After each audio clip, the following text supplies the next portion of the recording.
Dear Diary, it has been 7,243 auditions since my last booking. The microphone no longer greets me with warmth. Even my pop filter has stopped making eye contact. The casting directors, they don't return my calls. My agent says I should network more. My dog says I should go outside and touch grass. I fear the booth has forgotten me. Brutal, but unavoidable. Rejection is absolutely part of voice acting. Let's talk about how to deal with it. Hey guys, my name is Joe, and I'm the founder and CEO of LearnVoiceActing.com. I have been a voice actor for over 12 years. I've booked just under 10,000 jobs, and now I've made it my mission to empower the next generation of voice actors to take control of their careers without asking for permission, no matter where they are or how much experience they have or don't have. Unfortunately, rejection is baked into this industry. A lot of it. Every day. All the time. Here's a real stat. Even the best voice actors have a 90% failure rate. What a gut check, right? You can't avoid rejection. The only way forward is to learn how to integrate it and have it actually make you stronger. Here are 3 ways I have done that and how I teach my students to do it too. Number 1, stop calling it rejection. Call it education. Reframing is important here, okay? A business teacher I respect once said, there's no such thing as losing, only winning and learning. In voice acting, I call this exponential experience. It's one of the principles of workflow I talk about in the Voice Acting Academy. Every mindful audition teaches you something you can apply to the next one. If you're just ripping and reading all the time, you're not learning. That's why I'm not a huge fan of the 10,000 hour rule. But if you're thoughtful, you get 1% better every time. You can take the experience of all the auditions you've had and bring it to the next one. You're getting exponentially better with each time you try. I've auditioned personally over 50,000 times in my career. I've kept track. I know that's a real number. And I've learned from every single one of them. And now there's not much I haven't seen, though I do still try to keep a beginner's mind when I approach voice acting, no matter where I am. If you're just starting out, think about how much is still new to you, okay? Rejection means more to experience, and that's a good thing.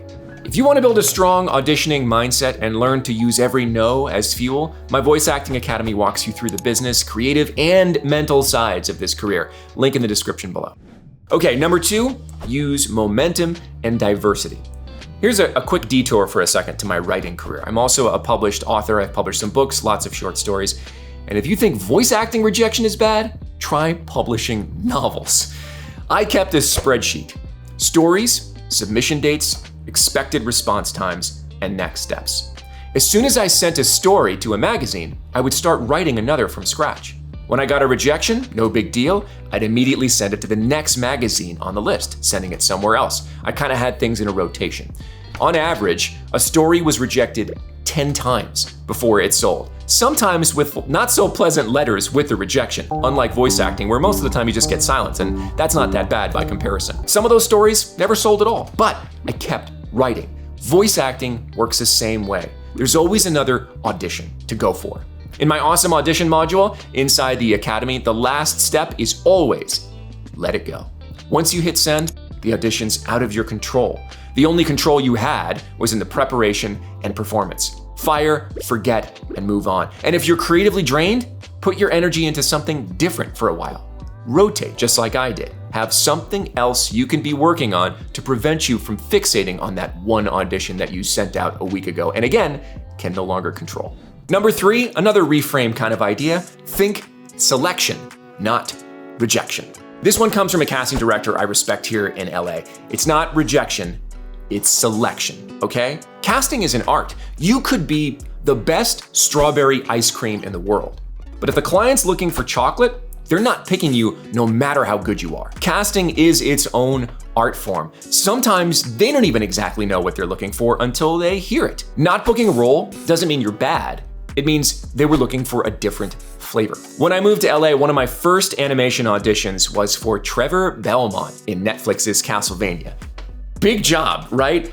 I should have fixated on that and been like, oh my God, this is the most important thing that I've ever done in my life. I auditioned, I did the best I could, and then I watched the series when it came out. The guy they cast nailed it. I'm Trevor Belmont. And I've never lost a fight to man, no fucking beast. In ways I never could have, because we're completely different people with completely different perspectives. We're different actors. So casting is about picking the role that fits, selecting, not rejecting everything else. The same thing happened when I auditioned for Dimitri, actually, in Fire Emblem 3 Houses. I really liked that role. I thought it would be a ton of fun. You always have a lot of fun playing like quasi-villain people who are kind of a little bit insane. But Chris Hackney crushed it. I was strawberry and they wanted chocolate. Rejection sucks, okay?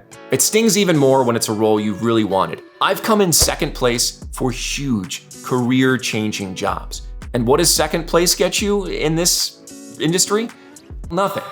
It gets you the education of the experience. That's what you get from that. And you have to make peace with that and learn to value that experience instead of the end result if you want to last in this business, and really anything in life. If you practice detaching yourself from the end result in anything and focus on the process, everything is going to be easier for you, I promise.